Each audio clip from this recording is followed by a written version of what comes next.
എന്നെ ചാടിക്കുന്ന പോലെ തന്നെ പട്ടികളെയും. നീ ഹിറ്റ്ലറെ നോക്കൂ, ഇവൻ എത്ര പാവാണ്. ഇവനെ പോലെ നിനക്കും അനുസരണയോടെ നടന്നൂടെ? only 4 biscuits for you.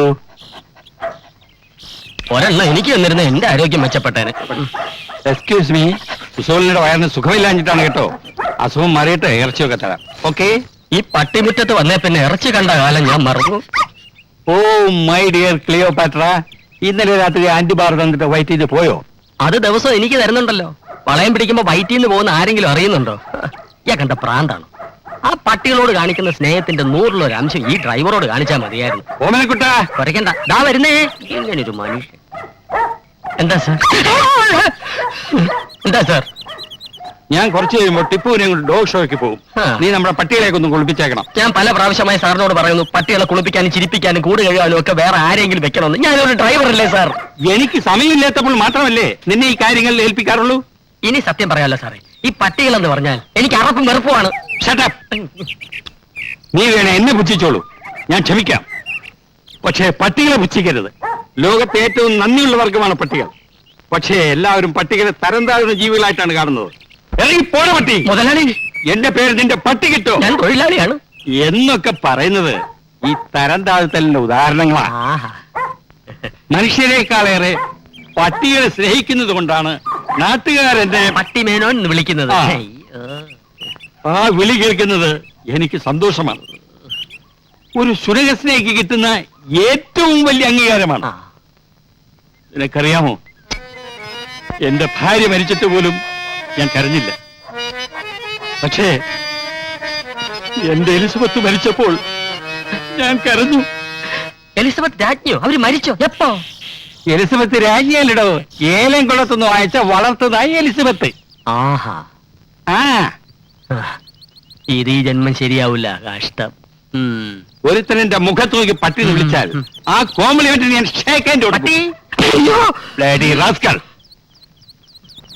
ഞാനിവിടെ പട്ടിയായിട്ട് ജനിച്ചാ മതിയായിരുന്നു. തല്ലിന് പകരം തലോടൽ കിട്ടിയാൽ. ശത്രു നിസ്സാരക്കാരനല്ല, സംഗതി കൂടോത്രമാണ്.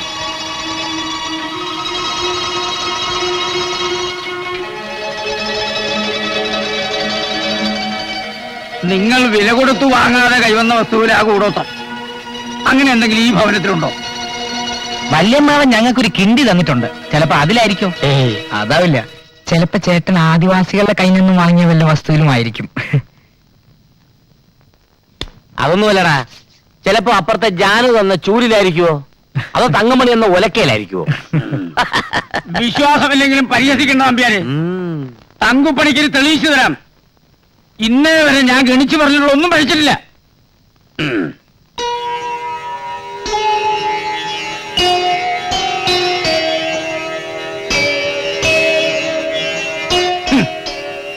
കടല് കടന്നു വന്ന വസ്തുവിലാണ് കൂടോത്ത. 6 മാസത്തിന് മുമ്പ് സിംഗപ്പൂരിൽ നിന്ന് കടല് കടന്നു വന്നത് ഞാനാ. നീ ഞാനോ മറ്റോ ആണോ കൂടോത്രം? സിംഗപ്പൂരിൽ നിന്ന് വില കൊടുക്കാതെ നിങ്ങൾ എന്തെങ്കിലും വാങ്ങിച്ചിട്ടുണ്ടോ? ഈശ്വരനെ വിചാരിച്ച ഒന്ന് ആലോചിച്ച് നോക്കൂ. ഈശ്വരനെ വിചാരിക്കാണ് ഞാൻ ആലോചിച്ച് നോക്കട്ടെ, കിടന്ന് ബഹളം വെക്കാതെ. സിംഗപ്പൂരിൽ നിന്ന് വരുമ്പോ ഉണ്ട്, നമ്മുടെ ഷോക്കേസിലിരിക്കുന്ന ജൂനിയർ മാൻഡ്രക്കിന്റെ പ്രതിമ. കൊണ്ടുവരൂ, കാണട്ടെ.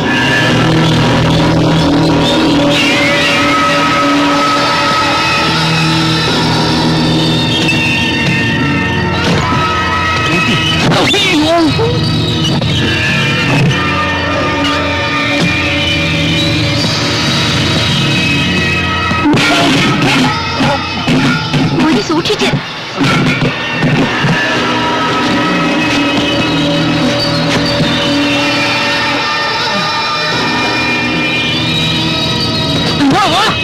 എന്താണ് ഇത്?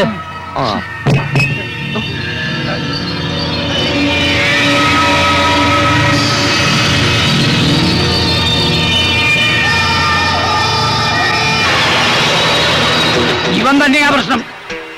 ഇതിലൊരു ബാധയെ ആവാഹിച്ചിരുത്തിയിട്ടുണ്ട്. ഇരിക്കുന്നവ മുടിയും. പ്രശ്നങ്ങൾ അവസാനിക്കില്ല. അപകടങ്ങൾ പലതും സംഭവിക്കും. എന്റെ ഈശ്വര, എന്താ കേക്കണേ? നിങ്ങളുടെ ഈശ്വരഭക്തി കൊണ്ട് മാത്രമാണ് ഇതുവരെ പിടിച്ചു നിന്നത്. ഇതിനൊരു പ്രതിവിധിയില്ലേ? ഞാൻ വിചാരിച്ചാൽ ബാധയെ ഒരിടത്തും പിടിച്ചു കിട്ടാൻ കഴിയില്ല. അതിന് അധർവം പഠിച്ച ഏതെങ്കിലും ദുർമന്ത്രവാദിയുടെ ആഭിചാര കർമ്മം വേണം. ഇതൊന്ന് നശിപ്പിച്ചു കളഞ്ഞ പ്രശ്നങ്ങൾ തീരില്ലേ? വസ്തു നശിക്കുമെങ്കിലും ബാധ ഇവിടെ തന്നെ നിൽക്കും. പുഴയിലെറിഞ്ഞാലോ കുഴിച്ചിട്ടാലോ ഇതൊക്കെ തന്നെ അവസ്ഥ. ഇവിടെ നിന്ന് ബാധ ഒഴിയണമെങ്കിൽ ഒരൊറ്റ മാർഗമേ ഉള്ളൂ. അതെന്താ പണിക്കരെ? ഈ വസ്തു മറ്റാരെങ്കിലും സന്തോഷപൂർവ്വം സ്വീകരിക്കണം. അത് ഏറ്റുവാങ്ങുന്ന ആളുടെ കൂടെ ബാധയും പോയിക്കൊള്ളും. മനസ്സില്ലാ മനസ്സോടെയോ ഇഷ്ടമില്ലാതെയോ ആണോ വാങ്ങുന്നതെങ്കിൽ വസ്തു പോകും, പക്ഷെ ബാധ ഇവിടെ തന്നെ നിൽക്കും. അങ്ങനെയാണെങ്കിൽ തങ്കുപണിക്കര് തന്നെ ഈ പ്രതിമ സന്തോഷപൂർവ്വം സ്വീകരിച്ചേട്ടെ. എന്റെ കുടുംബം മുടിഞ്ഞു കാണണമെന്ന് തനിക്ക് വലിയ ആഗ്രഹമുണ്ടെന്ന് തോന്നുന്നു. അത് പണിക്കരാകുമ്പോ അതിന് വേണ്ട പ്രതിവിധിയൊക്കെ ഉണ്ടാവുമല്ലോ. അപ്പൊ അങ്ങനെ എന്നെ കൊണ്ട് പോലും പിടിച്ചു കിട്ടാൻ പറ്റാത്ത ബാധയാന്ന് പറഞ്ഞല്ലോ. നിങ്ങളുടെ ബുദ്ധി ഉപയോഗിച്ച് വേണ്ട എന്താന്ന് വെച്ചാൽ ചെയ്യാം, അല്ലെങ്കിൽ വരുന്നത് എല്ലാരും കൂടി അനുഭവിക്കാം. ഇവിടുത്തെ ഫീസ് എത്രയാ? കണക്ക് പറഞ്ഞ് ഫീസ് വാങ്ങാൻ ഇതെനിക്കൊരു ബിസിനസ് ഒന്നുമല്ല. ഒരു നിരീശ്വരവാദിയുടെ വീടാന്ന് അറിഞ്ഞിട്ടും ഇങ്ങോട്ട് കയറി വന്നത് മേനോൻ പറഞ്ഞിട്ടാ. എന്നാലും ദക്ഷിണയായിട്ട് ഒന്നും വാങ്ങരുത് മേനോൻ പ്രത്യേകം പറഞ്ഞിട്ടുണ്ട്.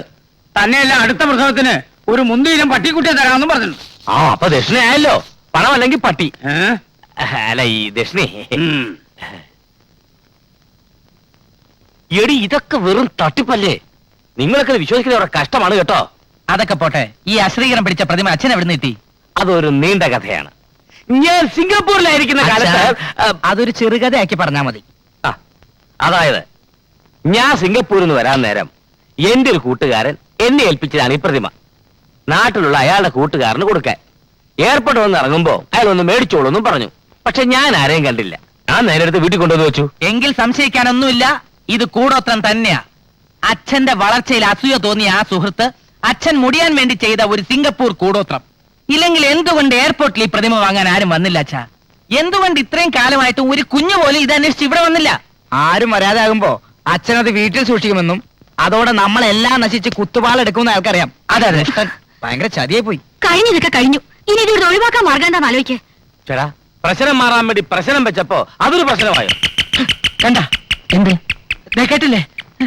എടാ ഫൂൾ, അത് കോളിംഗ് ബെല്ലാടാ. ആഹാ. അതുമായിട്ടല്ലേ കോളിംഗ് ബെല്ല് കേൾക്കുന്നത്. ആരാ അത്? ആളുണ്ട്. ഓ അയ്യോ, നമസ്കാരം. ഇതാരാ? പിള്ളേച്ചനോ? വരണം വരണം, വാ ഇരിക്കെ. എടോ, ബിസിനസ്സിൽ നമ്മൾ തമ്മിൽ മത്സരമുണ്ടെങ്കിലും ഈ നാട്ടുകാര് പറയുന്നത് പോലെ ഒരു ശത്രുതയില്ല. തനിക്ക് ഇപ്പൊ മനസ്സിലായല്ലോ. തന്റെ കമ്പനി ആകെ തകർന്നിരിക്കുകയാണെന്ന് കേട്ടല്ലോ. എന്ത് പറ്റിയിടൂ? ഓ ഒന്നും പറയണ്ട എന്റെ പിള്ളേച്ച. ചില എംബോക്കികള് പാരയും കൊണ്ട് ഇറങ്ങിയിരിക്കുകയല്ലേ. അതുകൊണ്ട് കമ്പനി മുമ്പോട്ട് കൊണ്ടുപോകാൻ പറ്റുന്നില്ല. ആ ശരിയാ, ഞാനും ഒരു തരത്തിൽ പിടിച്ചു നിൽക്കുന്നേ ഉള്ളൂ. ഇവിടെ AC ഇല്ലല്ലേ? നമ്മുടെ വീട്ടിലില്ലല്ലോ. ആര് പറഞ്ഞു? കേട് പറ്റിയതല്ലേ. അതെ, ഇവരൊക്കെ എന്ത് ചെയ്യുന്നു? ഞാൻ BA മ്യൂസിക് കഴിഞ്ഞ് ആദിവാസി സംഗീതത്തിൽ ഗവേഷണം നടത്തിക്കൊണ്ടിരിക്കുക. കൊള്ളാം. അതാ തനിക്ക് ഒരു ആദിവാസി ഛായ.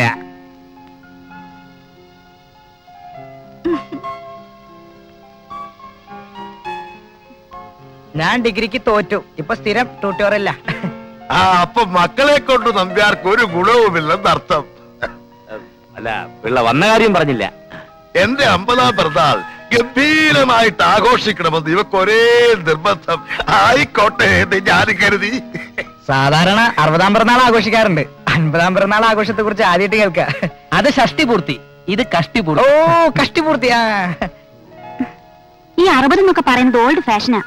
ഇപ്പൊ 50 ഫാഷൻ. അച്ഛന്റെ 50ാം പിറന്നാൾ ആഘോഷിക്കാമെന്ന് ഞങ്ങൾ പറഞ്ഞതാ, പക്ഷേ അമ്മ സമ്മതിച്ചില്ല. ഓ, പണത്തിന്റെ ടൈറ്റ് കൊണ്ടായിരിക്കും അമ്മ അങ്ങനെ പറഞ്ഞത്. ഏയ് അതൊന്നുമല്ല, അമ്മ ഭയങ്കര വിശ്വാസിയാ. അമ്മയുടെ അമ്മാവൻ 50ാം പിറന്നാൾ ആഘോഷിച്ചതിന്റെ 4ാം ദിവസം വടിയായിപ്പോയി. ഈ 50ാം പിറന്നാൾ ആഘോഷിച്ചാൽ പിന്നെ അധിക ദിവസം ജീവിച്ചിരിക്കില്ലെന്നാ അമ്മ പറഞ്ഞ. അങ്ങനെയൊന്നുണ്ടോ വിശാലം? ഏയ്, ഇനി അഥവാ അങ്ങനെ എങ്ങാനും സംഭവിച്ചാ ഞാൻ എന്നെ സഹിച്ചോളാം. ഇവള് തമാശ. ബിസ്ലറി വാട്ടർ തിളപ്പിച്ച ചായയാണോ? അല്ല, പൈപ്പ് വെള്ളത്തിലാ. അയ്യോ, എങ്കിൽ ഞങ്ങൾ കഴിക്കില്ല. അയ്യോ, ഞാനത് ഓർത്തില്ല. ഞങ്ങൾക്ക് ഷുഗറാ. ആന്റി, എനിക്ക് വേണം. മോള് സാധാരണ ഹോളിക്സ് കഴിക്കുക. ഇന്നെന്ത് പറ്റി? ആര് പറഞ്ഞു? ഞാൻ ചായ കുടിക്കാറുണ്ടല്ലോ. ഞാൻ കണ്ടിട്ടില്ല. നീ അതൊന്നും കാണുകയില്ല. നിനക്ക് എവിടെയാ സമയം? അപ്പോ 15-ാം തീയതിയാണ് നമ്മുടെ ഫംഗ്ഷൻ. എല്ലാവരും വരണം, മറക്കരുത്. വരട്ടെ. ശരി.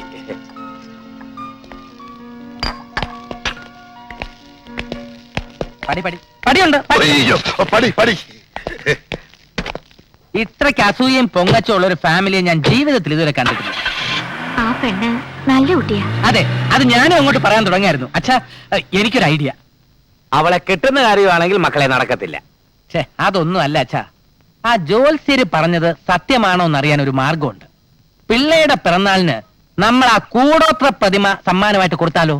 ഗിഫ്റ്റ് ആയതുകൊണ്ട് അങ്ങേര് അത് സന്തോഷത്തോടെ സ്വീകരിക്കുകയും ചെയ്യും. പാരയ്ക്കൊരു മറുപാര. ആ, ജോത്സ്യര് പറഞ്ഞത് സത്യമാണെങ്കിൽ നമ്മുടെ എല്ലാ പ്രശ്നങ്ങളും തീരുകയും ചെയ്യും, അങ്ങയുടെ പ്രശ്നങ്ങൾ തുടങ്ങുകയും ചെയ്യും. ഇത്രയൊക്കെ ആയ സ്ഥിതിക്ക് ആ. ആ പരീക്ഷണം കൂടെ നമ്മൾ നടത്തി നോക്കിക്കളയാം. ഇത് പരീക്ഷിക്കാൻ പറ്റിയ വേറൊരുത്തനെ ഈ ഭൂലോകത്ത് വരെ കിട്ടത്തില്ല. അത് വേണോ? മിണ്ടിപ്പോരുത്. പ്രതിമ പാക്ക് ചെയ്യട്ടെ അച്ഛാ.